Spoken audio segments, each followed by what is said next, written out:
ठंडी सर्दियों का मौसम था। आकाश से लगातार बर्फ गिर रही थी। गलियों में सफेद चादर सी बर्फ जम चुकी थी। तेज हवा सीधे हड्डियों तक चुभ रही थी। ऐसे में बड़े और अमीर लोग अपने गर्म कमरों और हीटर के पास बैठे थे। परंतु इसी शहर में एक छोटा सा परिवार था। राम, उसकी पत्नी सीमा और उनका 7 साल का बेटा चंदू। उनके पास न पक्की छत थी और न गर्म कपड़े। वे एक टूटी फूटी झोपड़ी में रहते थे। राम लकड़ी बीनकर चूल्हा जलाता था, लेकिन आज बर्फ के कारण लकड़ियां गीली थीं। सीमा चाय का पानी उबालने की कोशिश कर रही थी। चंदू ठंड से कांपते हुए माँ की गोद में बैठा था। चंदू धीरे से, माँ, हाथ बाहर ठंडे हो रहे हैं, पेट भी भूखा है। सीमा की आंखों में आंसू आ गए। राम उन्हें देख रहा था पर कुछ कर नहीं पा रहा था।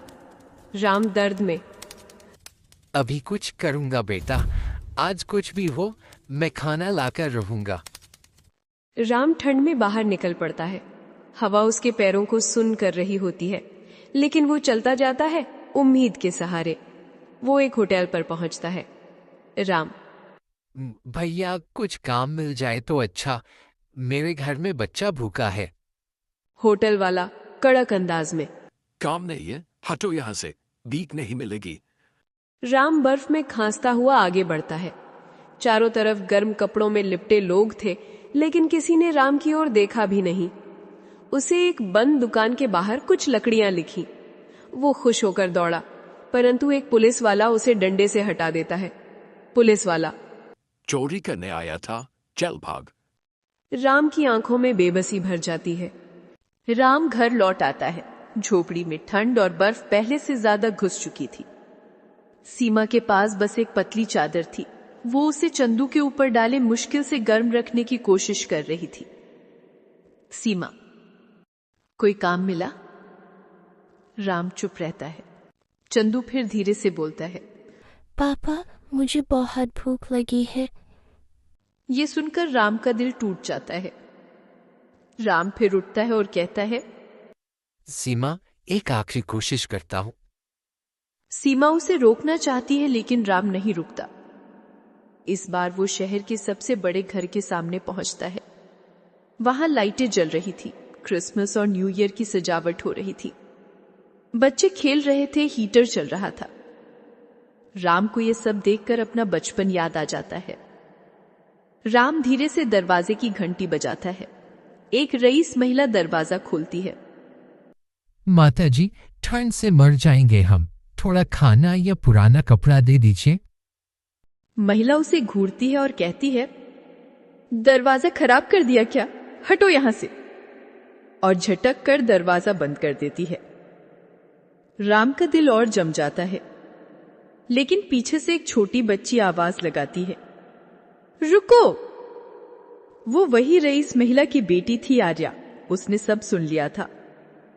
वो अंदर जाकर एक थैला लेकर आती है, जिसमें गर्म कपड़े, ब्रेड, दवाई और कुछ पैसे थे। आपके बच्चे को दे दीजिए, वो ठंड से रो रहा होगा। राम की आंखों से आंसू बहने लगते हैं। राम, बेटी, तुम्हारा भला हो, तुम देवदूत हो। तेजी से घर लौटता है। सीमा खुश हो जाती है। थोड़ा चूल्हा जलता है। चंदू को रोटी मिलती है। गर्म कपड़े पहनाकर उसे लिटाया जाता है। पहली बार चंदू मुस्कुराता है। चंदू, माँ, अब ठंड नहीं लग रही। सीमा हाथ जोड़कर भगवान का धन्यवाद करती है। सीमा, तुमने हार नहीं मानी राम, इसलिए भगवान ने किसी को भेज दिया। अगले दिन शहर में सरकारी घोषणा होती है। अत्यधिक सर्दी के कारण गरीबों के लिए मदद केंद्र खुला है। राम वहां पहुंचता है। उसे नया कंबल, भोजन और दैनिक काम के लिए नौकरी मिलती है।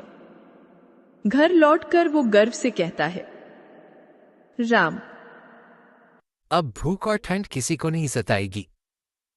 सीमा और चंदू राम को गले लगा लेते हैं। उनकी झोपड़ी में अब बस खुशी की गर्मी थी। कुछ दिनों बाद राम फिर उसी बड़े घर के सामने जाता है, उसे धन्यवाद बोलने के लिए। आर्या उसे देखकर खुश हो जाती है। उसके परिवार को पता चलता है कि आर्या ने एक गरीब परिवार की जान बचाई। वे राम को और मदद देने का वादा करते हैं। आर्या कहती है, पापा कहते हैं कि असली अमीरी दिल की होती है। राम मुस्कुरा देता है। सीख: दुनिया में जितनी ठंड बाहर होती है उससे ज्यादा गर्मी इंसान के दिल में हो सकती है। एक छोटी सी मदद भी किसी के जीवन में चमत्कार ला सकती है। कभी किसी की मजबूरी का मजाक मत उड़ाओ।